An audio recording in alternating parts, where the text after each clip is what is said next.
When we think of the Orient, what images come to mind?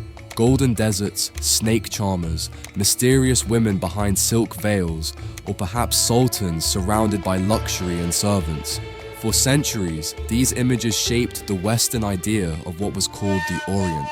But what if I told you that most of it never truly existed? In the 19th century, European painters and writers claimed to portray the exotic world of the Middle East. In reality, what they created was a fantasy, an illusion built through a Western gaze shaped by fascination, fear, and a sense of superiority. Today, many of those works are being questioned. Let's take this painting for example, The Snake Charmer, created by the French artist Jean-Léon Gérôme around 1879. In it, we see a naked boy standing on a worn carpet while holding a large python that glides smoothly over his shoulder and around his waist. Beside him, an older man with a wrinkled body plays a flute while sitting on the ground. In front of them, a group of men watches the performance intently, their backs against a vast blue-tiled wall, their faces fixed on the boy before them. It's possible the boy appears naked to show that there is no hidden trick in the performance, or perhaps there is another reason. Through masterful textures and colors, the dry crumbling floor, and the slightly dulled glaze of the tiles, the painting achieves an almost documentary realism. But where exactly does this take place? Somewhere in the Middle East, perhaps? When Jérôme first traveled to the so-called Orient in 1856, he followed the classic route of the Grand Tour. He sailed down the Nile to Cairo, crossed to Abu Simbel, journeyed across the Sinai Peninsula, and finally reached Jerusalem and Damascus through the Wadi el-Araba. During these travels, he made sketches of people and places and brought back with him various objects and costumes to use as props for paintings. He gained a reputation for studious accuracy, with one 19th century critic praising that he never paints a picture without the most patient and exhaustive preliminary studies of every matter connected with his subject. However, although Jérôme reproduced the settings and clothing with remarkable precision, this did not mean that his works were culturally or geographically accurate.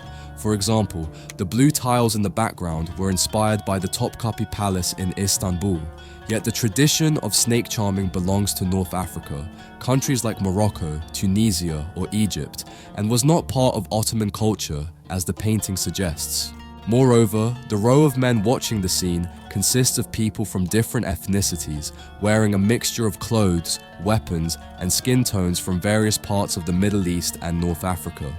All of this shows that the painting does not depict a real place, but rather a carefully constructed composition, a visual spectacle created by the artist. Jérôme, of course, was not the only one to take creative liberties, but this work stands out because it captures, perhaps better than any other, the meaning and essence of the controversial term Orientalism. Paintings like The Snake Charmer brought Western audiences images of an Orient wrapped in mystery and fascination, a place that provoked curiosity precisely because it lay beyond European borders. Driven by the colonial expeditions of the 18th and 19th centuries, archaeologists, cartographers, writers, and photographers traveled to regions of North Africa and the Middle East where European powers had extended their control. Cities such as Constantinople, Jerusalem, Cairo, and Marrakesh became key transit hubs, while trains and steamships shortened distances and made travel more accessible. Much of the material produced during this period served a scientific or anthropological purpose. Between 1809 and 1822, the French government published the monumental Description de l'Égypte, a collection of 24 volumes documenting the country's architecture, fauna, and people. Similarly, photographers such as the Frenchman J. André Garrigues, who lived in Tunisia between 1851 and 1901, captured everyday scenes, portraits, and traditional clothing, including that of the Bedouins, a semi-nomadic desert people. Orientalist representations often presented a uniform view of the Middle East and North Africa, in contrast with the idealized image of the enlightened West. In many cases, these works blended settings and customs from Morocco, Turkey, or Palestine without distinction, as if they all belonged to the same exotic landscape. Driven by a fascination with the spice trade, biblical lands, nomadic tribes, and so-called mysterious customs, these artistic depictions fueled the idea that the region was a place of wealth, romance, intrigue, and danger. Even when there was some degree of accuracy in the representation, it served aesthetic or emotional purposes rather than historical precision. A clear example is Prayer in Cairo, also by Gérôme, where the rooftop setting and the sunset sky create a dreamy image rather than a realistic one. This does not mean that such scenes could not have occurred, but artists often selected and arranged elements, consciously or not, to construct an image that already existed in their imagination. Evidence of this can be found in the near-total absence of Western presence in these works, even though the Middle East at that time was undergoing profound changes under colonial influence. There are barely any soldiers, missionaries, or European administrators, nor traces of the technological advances of the era. As art historian Linda Nochlin observed, time stands still in Gérôme's paintings, a world of timeless customs and rituals. In his influential 1978 book Orientalism, Edward Said analyzed how such images and texts reinforced the idea that the peoples of the Middle East were inferior, irrational, and in need of being civilized. Thus, Orientalist art not only reflected a cultural perspective, but also legitimized European domination by presenting the East as an exotic, passive, and controllable place. In other words, it served to strengthen the West's sense of power and identity, feeding prejudices that would persist for centuries. A revealing example is Slave Market, painted by Gérôme in 1866. In it, an enslaved woman appears naked in a public courtyard while several men inspect her body and teeth before purchasing her. The artist drew inspiration from historical accounts such as those of the French geographer Nicolas de Nicolay, who in the 16th century described how Ottoman markets displayed men and women naked for examination by potential buyers. However, despite its apparent realism, the painting presents a sexualized vision of the woman, treating her as an object of desire and domination. I'm sorry I had to censor the painting, but if I don't, I'll run into issues with YouTube, and honestly, I'd rather not have another video restricted. If you want to see all these paintings in more detail, and maybe even get your favorite one for your collection, you'll find a link in the description to visit our catalog. Beyond their historical accuracy, it's undeniable how masterfully they were painted, and having a piece like this in your home is a true privilege.